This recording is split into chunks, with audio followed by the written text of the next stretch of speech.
Welcome to just another video. And yes, I have talked a lot about Nvidia and especially about their 6000 series of video cards on this channel so far. But there are two series of video cards from the rivals at ATI that I've come to like very much as well. The X800 and the X1900 series in particular are my favorites among the 2000s ATI flagships. I won't tell you all the cards in this test yet. First, let's take a look at some other things.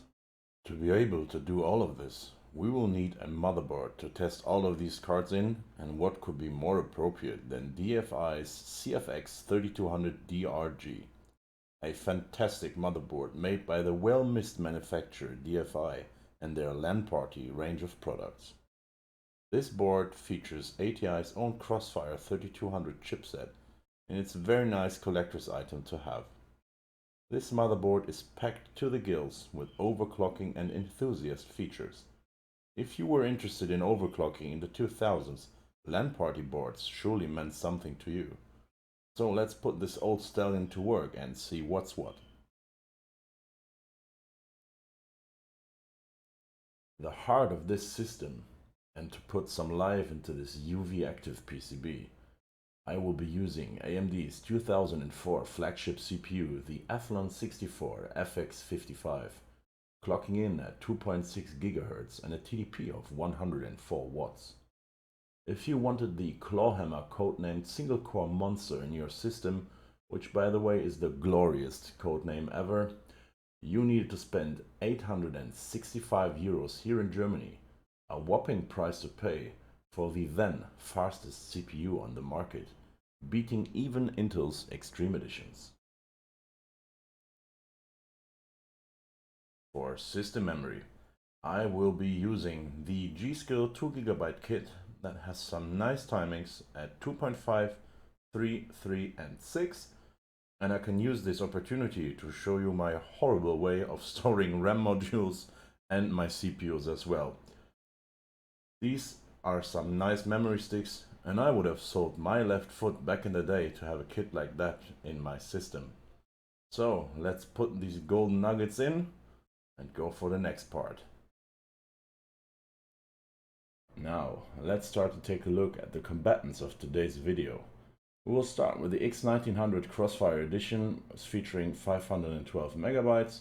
It looks like it has been in a fight with a pit bull terrier and lost. Luckily, it's still working. After some fiddling and cleaning, it just came back to life, which made me very happy. Yes! Woo! The next two fighters in the ring will be these X1900 XTs, featuring again 512 megabytes each. One is an unknown board partner to me, and the other one is a Sapphire. Now, here we have the X1900 XTX. This actually has been with me since back in the day when a friend bought it in 2006 and gave it to me 2 years later. At some point, sadly, somebody poured some chemicals over it, tarnishing Ruby's look in the process. And I don't know what happened, but I'll just leave it like it is.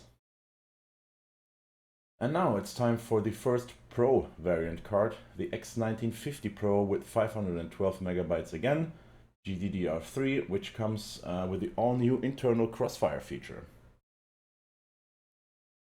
Up next, we have the X1950 XT with 256 megabytes. Sadly, I don't own the card in the 512 megabyte version, but we'll have to see how much this will actually affect the performance. Closely followed by the X1950 XTX. This one is made by Gigabyte and is representing two important things in terms of video cards.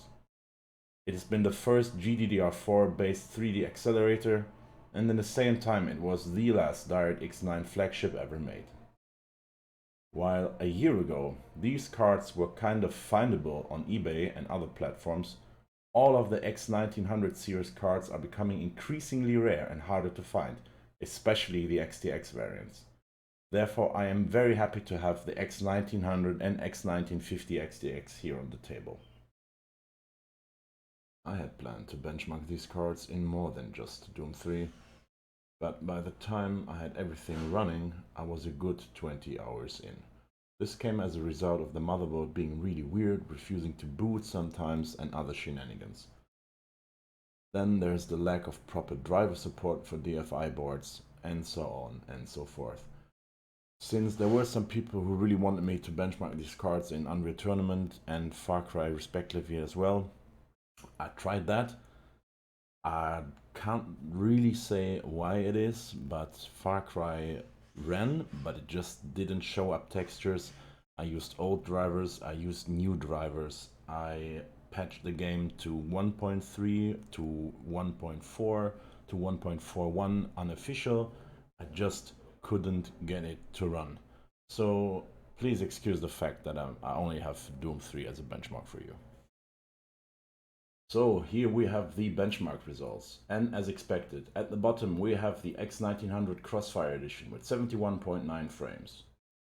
Then it's time for the two X1900 XTs with 86.4 frames each. Then we have the 1900 XTX with 87.5, followed by a little bit of surprise in form of the X1950 Pro with only 77.1 frames, a full 10 frames less. Then we have the X1950 XT with 88.4, which shows us that at least in this case and that resolution, half the RAM doesn't really affect performance. And then again, we have the almighty and all-powerful X1950 XTX with a whopping 104 frames, showing the might of its DDR4 memory. So, the conclusion, yes, I think it was a good idea to test these cards. First of all, I'm very happy that all of them work. They were monsters, and they were able to beat out Nvidia, not even when it comes to... So, the conclusion, yes, it was a good idea to test these cards.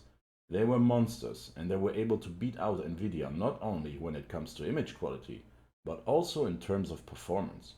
They represent the last of the DirectX era cards, and especially the X1950 XTX has become a favorite among collectors around the world. They are an interesting look back into a time when ATI/AMD could also compete on the video card side of things, where competition was fierce and brutal among Team Red and Team Green. And as mentioned before, it was a shifting point and only a few months away from the launch of the overpowered 8800 GTX, which would shatter all these cards we tested here today, and also introducing DirectX 10 in the process. So I really hope you liked that video, and as always, thank you very much for watching.